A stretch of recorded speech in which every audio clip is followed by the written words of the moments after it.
An ethical, non-monogamous relationship. He agreed. We agree on Matt. Yeah. So he was part of choosing? Yeah, he was part of choosing.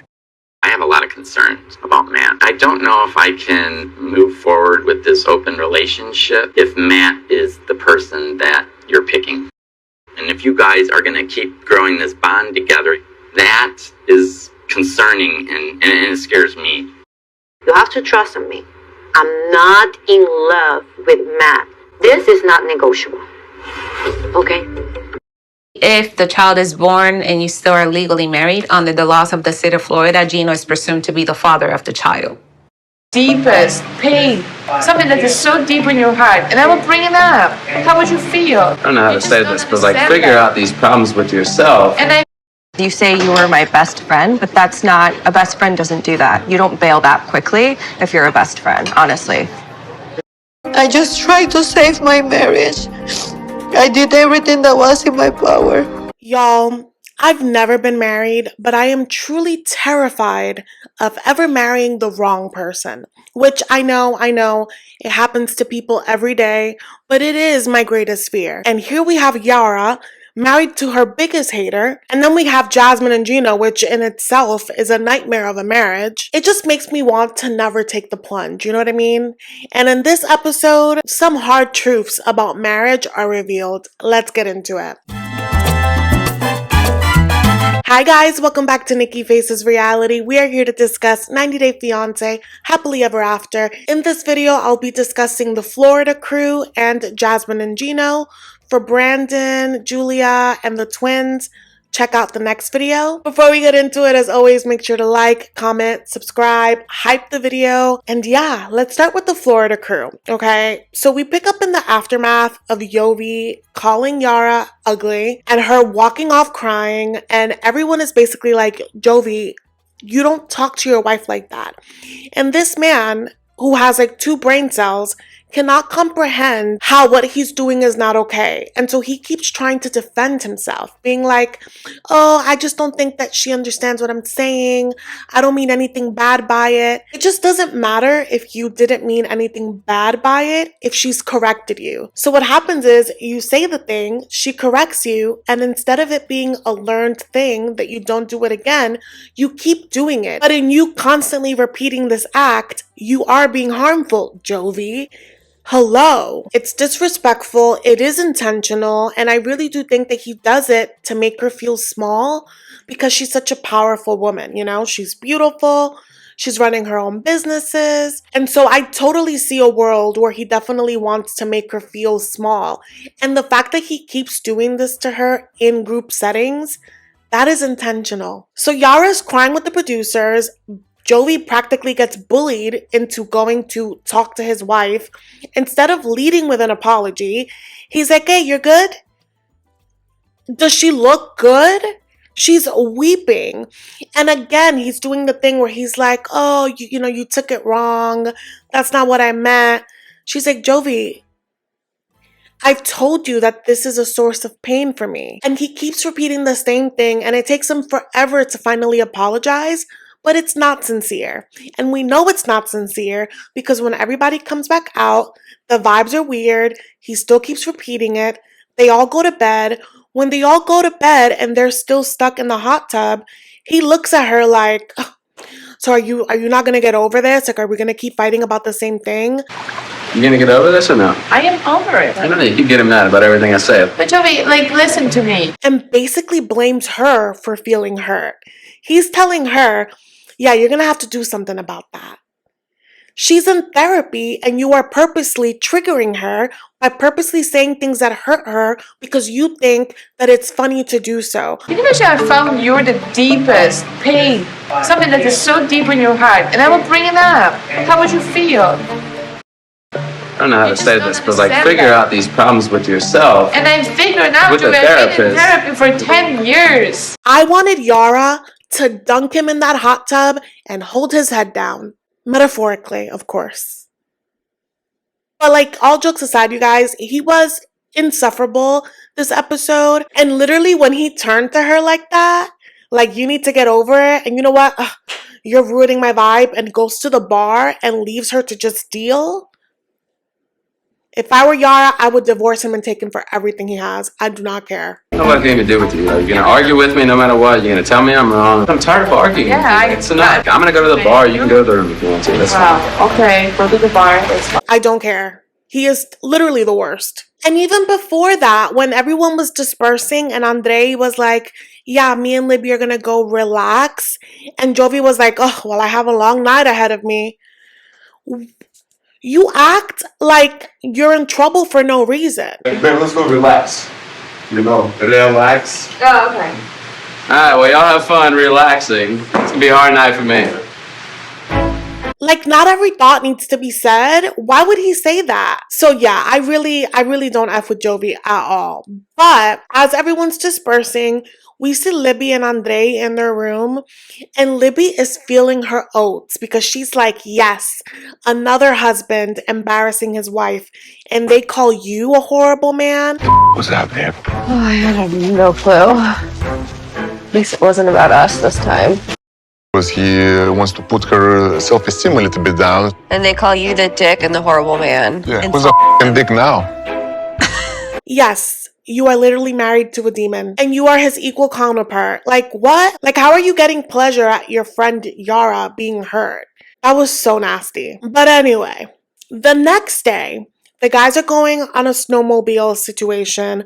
The girls are going shopping. I want Yara to make his wallet cry, waste all of his money. And they're basically talking about how good it feels, you know, to have retail therapy. Yara jokes that it's greater than sex, which speaks volumes of Jovi's skills. Libby and Lauren are like laughing like, ha ha ha, because Libby is getting it in constantly with Andre. And Lauren is being mum, but her and Alexi looked like they were down for some fun at this cabin. So literally the only one living a dry spell right now is Yara. And given who she's married to, I'm not surprised. Jovi, though, is feeling away because he was able to hear Andre and Libby's rendezvous through the wall. And I think that that's great punishment. So, but y'all... The girlies take a pit stop at this bar to eat, and Yara cannot help herself, and she's like, oh my god, thank you guys so much for coming. You see, you guys were worried, but everything's fine. And Libby is like not reacting, but in her confessional, she's like just so beyond it. She's like not here to talk about the past, even though the past happened, what, a week or two ago. But she's like, yeah, I'm not here to talk about the past, but I will fight if I have to. She clearly doesn't think that she's still in the wrong. Right. But in person, Libby tells Lauren that, you know, she doesn't wish her any harm. And Lauren is teary-eyed and she's like, you know, it's really hard to see you because, you know, we were friends for so many years, but I feel like the trust is broken. And Libby's like, what exactly is broken? Like, what exactly did I do? And Lauren is like, I'm sorry, what? Like, what do you mean? So that should tell you everything you need to know about how Libby is handling the situation. And if I were Lauren, I would just quit while you're ahead. Like, there is no point in having this conversation with someone like that. It's truly a lost cause. And even if the body shaming thing was true, right? Like, even if Alexi did that and Lauren confided in Libby, that was something that she told her privately. And Libby shared it to the group. Andre was a dick and everyone saw it. So the two cannot be compared. But remember, Libby said that Andre read it from her phone.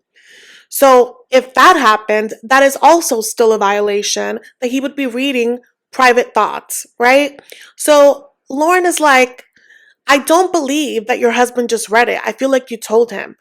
Libby's bright idea is to have Lauren and Andre talk. Again, she'll never admit it. Have you talked to him about it at all? To Andre? No. Do you care to? I guess if I ask him why he felt the need to go through text messages from 2.5 years ago, and I don't know if he would be honest with me. And I'm sorry. If I'm your friend, I don't have to discuss anything with your husband. If my problem is with you, I am discussing it with you. Also, Andre is not someone that you can have a conversation with. He's literally barbaric. So that's already setting up Lauren for a fight that Alexi's gonna have to fight, because he's gonna have to handle it man to man. But what I thought was so interesting about the situation is that then Libby switch things over to make herself the victim. It seems like Lauren is dwelling on the past right now, and I've already made it clear that I've moved forward. She's bringing up old topics that I feel like was already squashed, but for some reason she feels like she can't trust me, and I just think it's a good idea for her to just talk to my husband about it. She's like, I don't believe that you're a real friend because you wouldn't quit on a friend like that. And the fact that you think that I'm malicious or would do anything really hurts me, honestly. You say you were my best friend, but that's not, a best friend doesn't do that. You don't bail that quickly if you're a best friend, honestly. And I'm just like, I'm sorry, Lauren was supposed to be used and abused by you and your husband and then act like it was nothing? So that was crazy. And then Yara is seeing that this is getting from bad to worse. And she's like, okay, well, let's not talk about this anymore. I mean, we don't have to be friends to get along, right? And yeah. So this war is far from over because next week, it looks like Libby is going to tell Yara that Lauren was talking crap about her. And so you already know. This shit show is far from over. The war is only getting uglier. That's it for them this episode. Let's move on to Jasmine and Gino. Oops. Jasmine and Matt. So this is in the aftermath of the Gino call. Jasmine is distraught. She's crying. Matt is trying to calm her. She calls up Michelle. Michelle, you guys remember her? Married to Gino's ex-best friend / cousin. And she's telling, Michelle, oh my God, Gino has reported me to immigration. He's claiming marriage fraud. And Michelle is like, listen, Gino says a lot of things. We don't know if it's actually true. And basically just advises Jasmine to get legal counsel. And I feel really bad for Jasmine in terms of immigration. Because I've told you guys, I think that reporting her to immigration is too far for me. I don't think that I could live with myself doing that.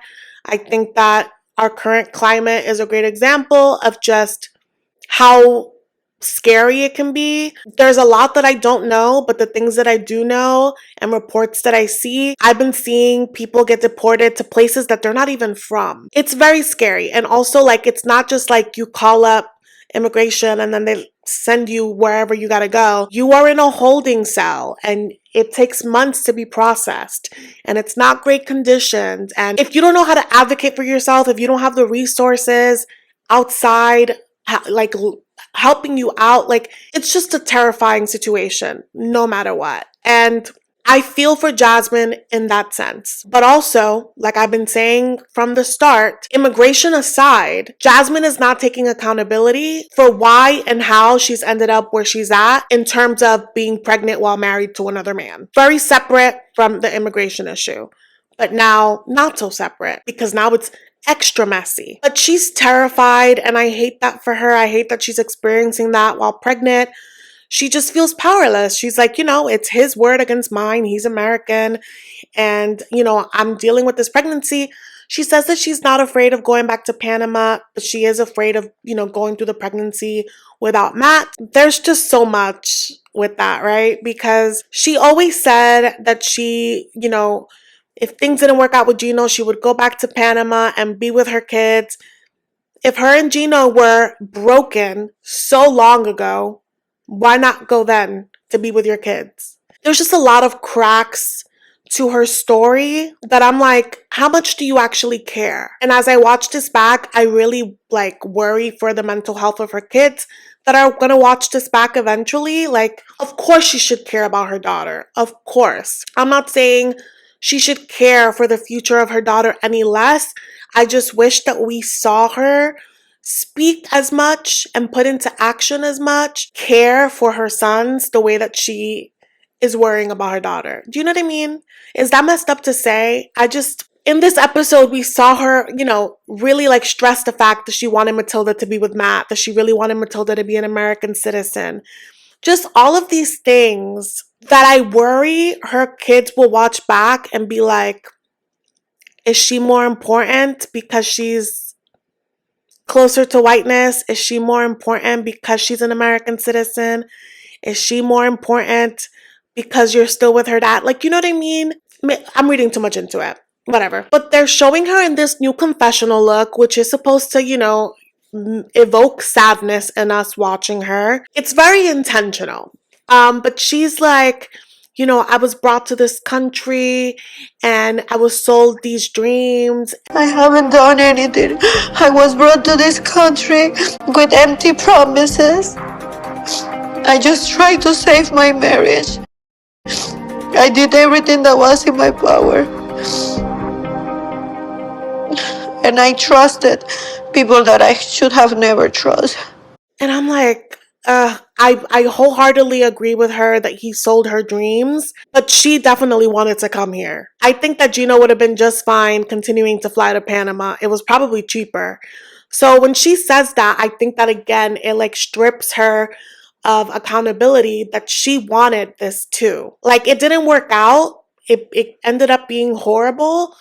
But just because it ended up being horrible doesn't mean that you like put away your hands after you like were part of building this, you know? And her being like, you know, I did nothing wrong. I was in the open relationship to save my marriage. I was like, this is where you lose me. Don't mix this fake ass, bogus ass, open relationship storyline with your immigration because the sympathy will start leaving my body. That was just not the right way to go about anything, and you know it. I'm sorry, like the whole open marriage thing was idiotic from its inception, and it also didn't have pure intentions from the inception. So for her to be like, it was to save my marriage, I'm like, no, this is where you lose me. Don't do that. But we see them at this cafe, Matt and Jasmine, and they're prepping for this meeting with the lawyer, and she's writing down questions because she has pregnancy fog and she doesn't want to forget, and it's a serious meeting. And she's going through questions with Matt, and Matt is like, oh, don't forget to ask about when it's going to be the right time for you to sign up for a divorce. And the look that she gives this man, and it's like, why don't you want a divorce? And at first, I was unsure if a divorce would hurt her in this situation or if it would help her. Why isn't the first thing on your list asking the attorney about divorcing Gino? I've been very busy moving with you. And I'm pregnant, Matt. I'm pregnant. But she's acting like, you know, she's been so busy, she can't be inconvenienced with asking about a divorce, but you're already going to be at the attorney's office. Why would it hurt to just ask the question? And Matt is feeling away. He's like, okay, I recognize that I signed up for this bogus ass open marriage, but now you're not together. Now you're having my child. Now I'm doing all of the things that is of a partner. I should have that title. Jasmine isn't prioritizing getting divorced. I'm not liking it because she expects me to be completely like a clear, slate for her to have a relationship with me. But then she won't give me anything in return. I want Jasmine to get divorced before I introduce Jasmine to my mom. Part of me, the petty part of me is like, you get what you pay for. But then on the other end, I'm like, pettiness aside, you guys are a family now. And I completely understand why you would want to have a clean slate. And in his eyes, he's like, I only want to present you to my family once you're divorced. So the stakes are high for him in that end. But he's also trying to have this conversation and not stress her out.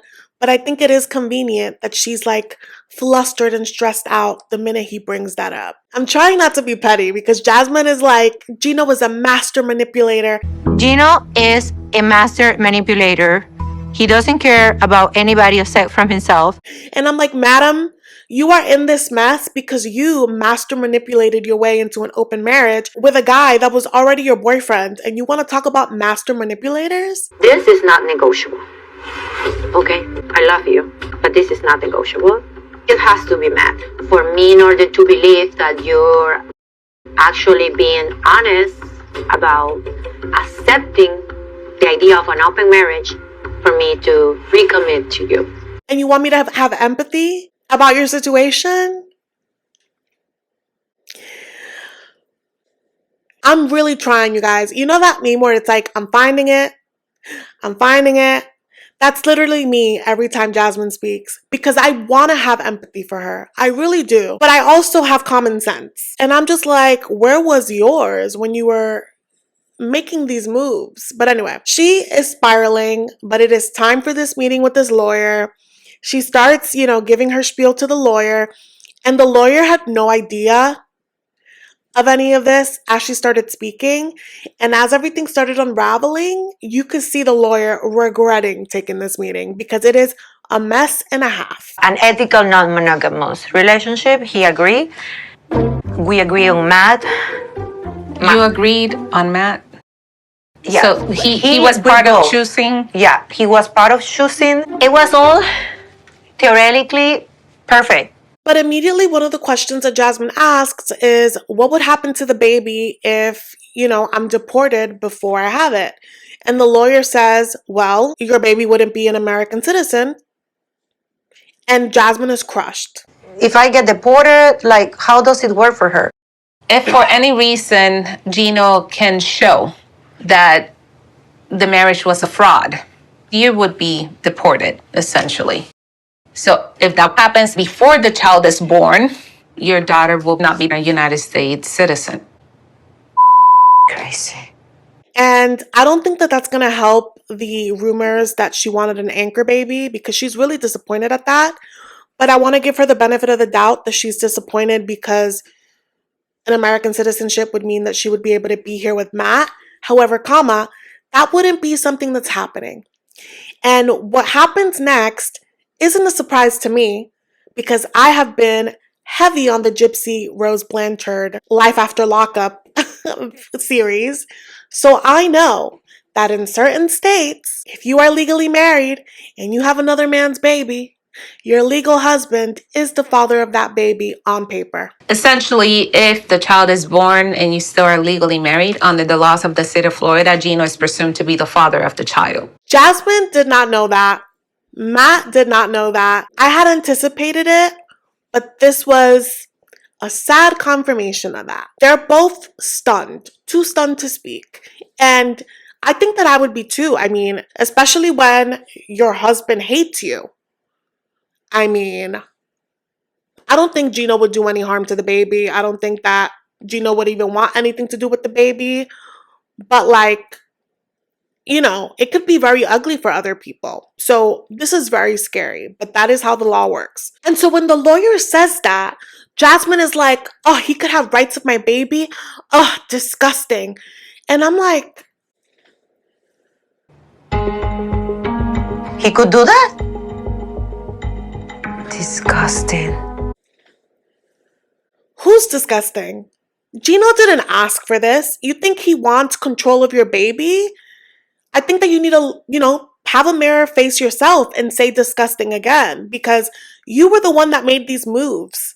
He didn't ask for that. So I thought that was, again, very interesting how she could just completely remove blame from herself in this when it comes to any part of the situation. Gino doesn't want to claim someone else's baby. And again, I feel terrible that this is happening, but they are acting like it is happening to them, like they had no control of this when they made moves that led to this. So you're telling me that when this baby pops out, he's going to be the father of the baby, and then I'm going to end up having to take him to court, or she is?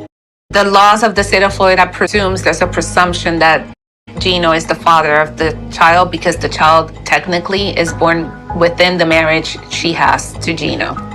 That's great. This is possibly the worst case scenario. They probably could have never foreseen this when they were banging raw, but every action has a consequence. And to blame Gino for this when you were the one that coerced him into an open relationship and banged your boyfriend raw is crazy to me. Do you guys hear what I'm saying? I don't mean to be hard on her, but I'm how is Gino disgusting in this? Gino is disgusting for a lot of things, but in this situation, I just don't see how this can be defended. But Jasmine is crying and Matt asks the question. He says, would it help if she gets divorced?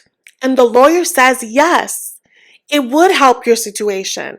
However, you are far along and it's not likely that you would be divorced before you give birth. So Okay, now you got the answer. You got the answer from the divorce lawyer that this could help you. I totally get her not being able to get divorced in time, but present day, why are Jasmine and Gino still married? I wonder if she just never wanted to file for whatever reason, because as long as she's married, no matter what, Gino is financially responsible. Or are they already, in the proceedings and he's being a jerk about it and making it hard to get out of it? Or is she being a jerk and wanting to get money out of him? I just need to know why it's not official yet. They clearly hate each other. They clearly want nothing to do with each other.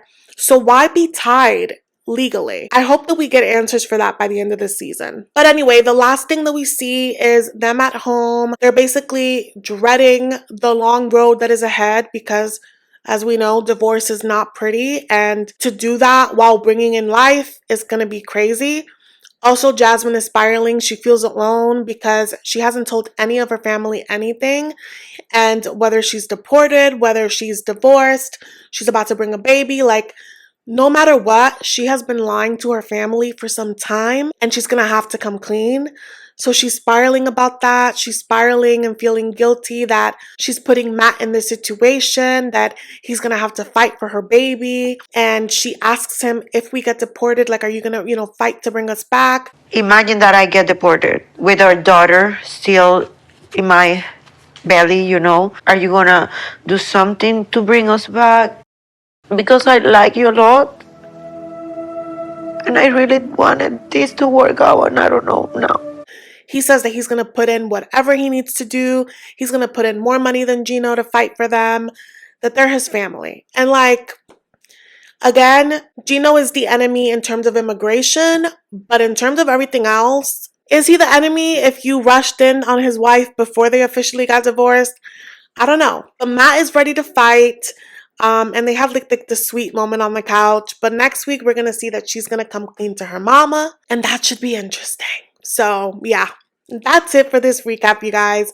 Please let me know your thoughts in the comments. I know that I went on a bunch of tangents, but I just feel like this is still so messy and there's still so much to unravel. But yeah, reality TV shouldn't be this stressful, but it is. I'm always just like, whatever. How did we get here? You know what I mean? But yeah, please let me know your thoughts in the comments, you guys.